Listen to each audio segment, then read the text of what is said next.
Why are the US and the West trying to destroy China's economy?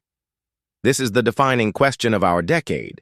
You see the headlines everywhere: trade wars, chip bans, tariffs on electric vehicles. From Washington to Brussels, the narrative is consistent. They tell you this conflict is about human rights. They tell you it is about national security or preserving the liberal order. But if you look at the ledger, those are just polite excuses. This channel is not about diplomatic rhetoric. It is about the cold, hard reality of money. And the reality is this: the conflict between the West and China is not a misunderstanding. It is not a clash of ideologies. It is a mathematical inevitability. For 30 years, the West sold a comforting theory called liberal hegemony. The idea was simple: trade with China, make them rich, and eventually, they will become democratic partners. Western corporations believed they could outsource their pollution and labor to the East, while keeping the high-value profits in the West. It was the greatest economic gamble in history, and looking back, it is clear: the West lost the bet. Instead of creating a partner, the US and Europe funded their own replacement. They built an industrial titan that has now climbed up the value chain and wants to sit at the head of the table. So, forget what the politicians say about morality. This is a story about a factory worker who decided he didn't want to sew the shirt anymore. He wanted to own the brand. And the current owner is realizing, perhaps too late, that he has no intention of giving up his seat.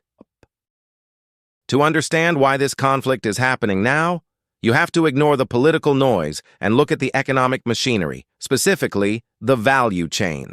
In the global economy, wealth isn't distributed by who works the hardest. If hard work equaled wealth, women in subsistence, farming villages would be billionaires. No, wealth is distributed by who owns the intellectual property and the high-end manufacturing. For 30 years, the global arrangement was simple.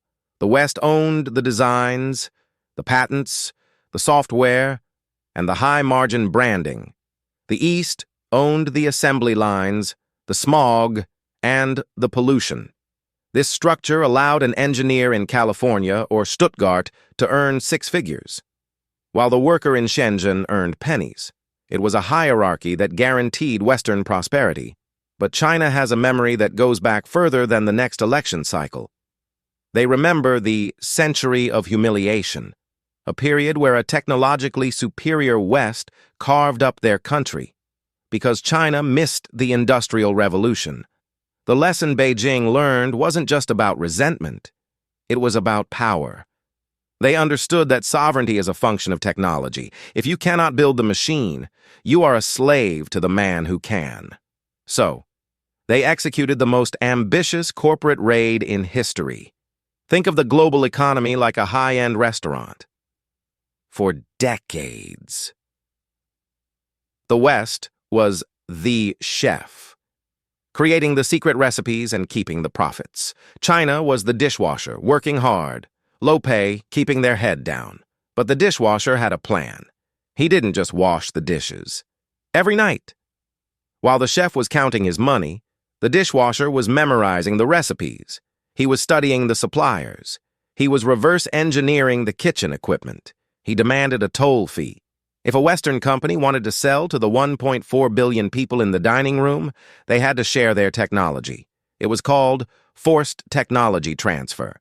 Western CEOs handed over their blueprints in exchange for market access. They thought they were smart. They assumed China can copy the blueprint, but they can't copy the innovation.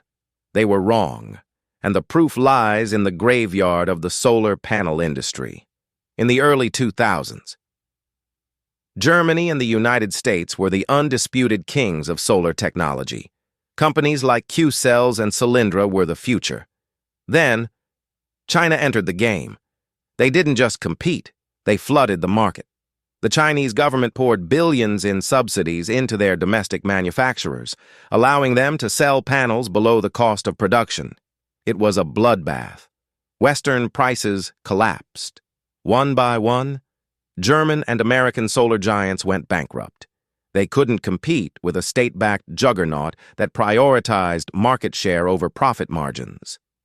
Today, China controls over 80% of the global solar supply chain. The West invented the technology, but China owns the industry. That was the warning shot. But the West was asleep at the wheel. Suddenly, the dishwasher built his own kitchen across the street. And now, he is applying that same solar strategy to everything: electric vehicles, shipbuilding, and artificial intelligence.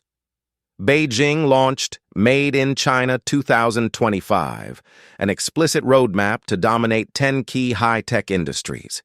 This is the moment Washington and Brussels finally panicked. When China makes cheap plastic toys, it is called global trade. But when China makes better electric vehicles than Detroit and faster 5G networks than Silicon Valley, suddenly it is a national security threat. Let's call it what it is. The established powers are trying to kick down the ladder so no one else can climb up. This is not a misunderstanding. It is a structural incompatibility. One side needs to move up the value chain to escape poverty. The other needs to keep them down, to preserve its wealth. So, how is this war fought? It is not fought with tanks crossing borders. It is fought with choke points in the supply chain and fragilities in the banking system. Let's examine the battlefield. The incumbent, the United States and its allies, their strategy is surgical. It is called small yard, high fence. Policymakers in Washington realize they cannot decouple completely. Walmart still needs cheap goods to keep inflation down. Instead, they are focusing on the holy grail of modern economics: semiconductors. Chips are the oil of the 21st century. Nothing works without them. Not a smartphone, not an electric car, and certainly not a guided missile. The United States, along with Japan and the Netherlands, controls the choke points of this technology. Specifically, the lithography machines made by ASML. The American strategy is simple: starvation. They are cutting off the oxygen to China's brain by banning the export of high-end chips. Washington is trying to freeze China's technological development in 2020, while the rest of the world moves to 2030. But here is the crack in the Western armor: disunity. The West is not a monolith. While the U.S. wants to crush China's rise for national security, Europe is hesitant. Why? Money. Look at Germany. Their entire economic model is built on selling luxury cars and industrial machinery to the Chinese middle class. Volkswagen, Mercedes, BMW. They are addicted to the Chinese market. For Berlin, a full trade war isn't just a strategy, it is an economic funeral. So, while the U.S. pushes for a hard decoupling, European leaders plead for de-risking. The alliance is not a band of brothers. It is a marriage of convenience that is constantly tested by corporate greed. The challenger, China. Beijing knows it is being encircled. They see the U.S. bases in the Pacific, but more importantly, they feel the noose around their tech sector. So, the Communist Party is playing a game of fortress economics. They are pivoting to the dual circulation strategy, boosting domestic consumption so they don't have to rely on Western buyers. But the challenger is bleeding from the inside. China is facing a crisis that makes Western inflation look manageable: the real estate collapse. For decades, China's growth was powered by building things: roads, bridges, and millions of apartments. Real estate accounts for nearly 30% of their GDP. It was the biggest asset bubble in human history. But the music has stopped. Giants like Evergrande have defaulted.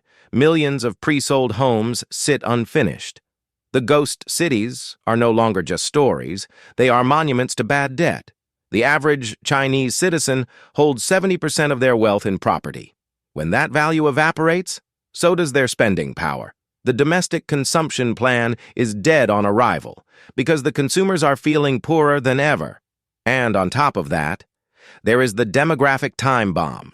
This is the variable that keeps Xi Jinping awake at night. China is getting old before it gets rich. Due to the one-child policy, Their workforce is shrinking by millions every year. The entire Made in China model was built on an endless supply of cheap, young labor. That supply is gone. Wages are rising. Factories are moving to Vietnam and India not just because of tariffs, but because China is running out of young people. A rising power is confident, but a peaking power, one that is suffocating under debt and aging rapidly, is dangerous. They have a closing window of opportunity to reshape the world before their internal engine stalls completely. So, where does this leave the world? Can Washington and Beijing go back to the happy days of 2010? Can trust be rebuilt? The short answer is no. Trust, in economics, requires vulnerability. A country only trades with another if it trusts that its partner won't cut off the supply tomorrow. But that trust has been incinerated. The era of hyper-globalization, where corporations chase the lowest price regardless of location, is dead. The world is entering a new era, the great decoupling. But here is the part the politicians won't say out loud. They talk about national security and supply chain resilience. They do not talk about the cost. Who pays for this divorce?